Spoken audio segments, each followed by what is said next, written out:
8:30 को आपका एक्सीडेंट होता है और 9 o'clock आप मेंस की एग्जाम देने जा सकते हैं। इंटरव्यू से पहले 1 महीने तक आप हॉस्पिटलाइज्ड है और उससे 1 वीक पहले आप दिल्ली जाके उसकी प्रिपरेशन कर सकते हैं।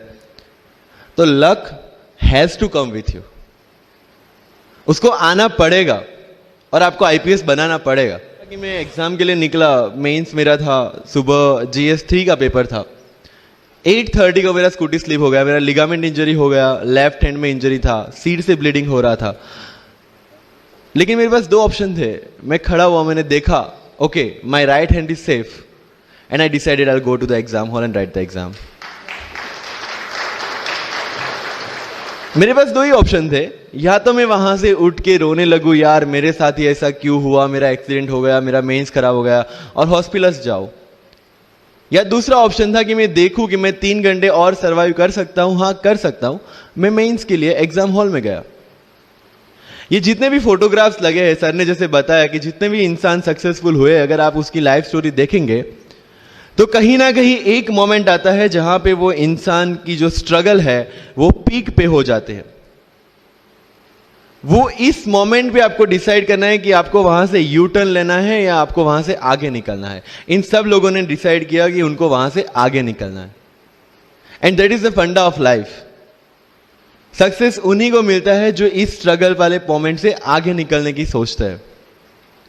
जब भी आपको लगे कि आपके सिर पे बहुत मुसीबत है, जब भी आपको लगे कि आप हर तरह से गिर चुके हैं, जब भी आपको लगे कि आपके पास कोई ऑप्शन नहीं है, तब एक चीज आप अपने दिमाग में लाइएगा कि यही मोमेंट है जहां से आपकी तकदीर बदलने वाली है।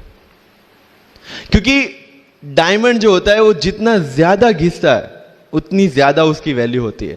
सोना जो होता है वो जितना ज्यादा तपता है उतनी उसकी वैल्यू होती है। अगर आप जिंदगी में तप रहे हैं, अगर आप जिंदगी में घिस रहे हैं, अगर आपको लग रहा है कि आप हर तरह से मुसीबतों में गिरे हुए हैं, तभी आपकी जो वैल्यू है वो बढ़ने वाली है। और यही मेरा एटीट्यूड रहा है। लोग बोलते हैं कि तुम्हारी फाइनेंशियल कंडीशन ठीक नहीं थी, पापा इलेक्ट्रिशियन थे, मम्मी हाउसवाइफ थी, डायमंड के कारखाने में काम करती थी, उसके बाद उन्होंने मैरिज में रोटियां बनाने का काम किया और उस तरह से मैं पढ़ा। लेकिन जब मुझे पूछा जाता है कि ऐसी कौन सी चीज है आपकी लाइफ में जो आप बदलना चाहते हो, एंड आई सेड नथिंग। क्योंकि अगर वो चीजें नहीं होती मेरी लाइफ में तो शायद आज आपके सामने में नहीं होता। तो अगर लाइफ में प्रॉब्लम्स है, अगर लाइफ में स्ट्रगल है, जैसे सर ने बताया struggle is a part of life and I strongly believe in that.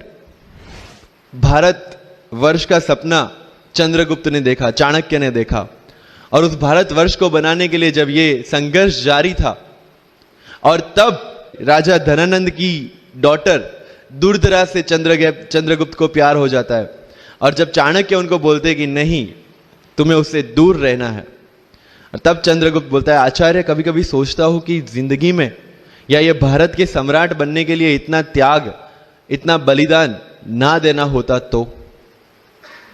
और तब चाणक्य रिप्लाई करते हैं तो हर कोई भारत का सम्राट होता। This is the fundamental rule of life. अगर आईएएस बनने के लिए, आईपीएस बनने के लिए सैक्रिफाइस करना नहीं पड़ेगा, अगर उसके लिए आपको त्याग नहीं करना पड़ेगा, तो आज पूरे इंडिया में हर घर में आपको आईएएस आईपीएस मिल जाएंगे। मुझे एग्जैक्ट डेट याद है, 23 मार्च को मेरा इंटरव्यू था। 20 फरवरी को मुझे हॉस्पिटल में एडमिट किया गया क्योंकि मुझे इन्फेक्शन हो गया था बॉडी में, एंड बहुत हाई फीवर था, तो आईवी के अलावा कोई ऑप्शन नहीं था। 1 मार्च को ठीक होके मैंने सोचा चलो दिल्ली निकलते हैं। 2 मार्च को मैं दिल्ली पहुंचा। 3 मार्च को वापस से टॉन्सिलाइटिस का अटैक होने की वजह से फ्लाइट लेके वापस से पालनपुर अहमदाबाद, अगेन हॉस्पिटलाइजेशन। 15 मार्च को I got relieved from the hospital. 16 मार्च को मैं दिल्ली पहुंचा और 23 मार्च को I gave my UPSC interview. तो 1 महीने का हॉस्पिटलाइजेशन। उसके बाद जब दिमाग में ये था कि मेरे साथ जो लोग इंटरव्यू दे रहे हैं वो 1 महीने से प्रिपरेशन कर रहे हैं, एंड 1 महीने से मैं हॉस्पिटल में था, again I thought this is the moment to prove yourself. I went to the interview और पूरे इंडिया में 2nd highest marks in interview।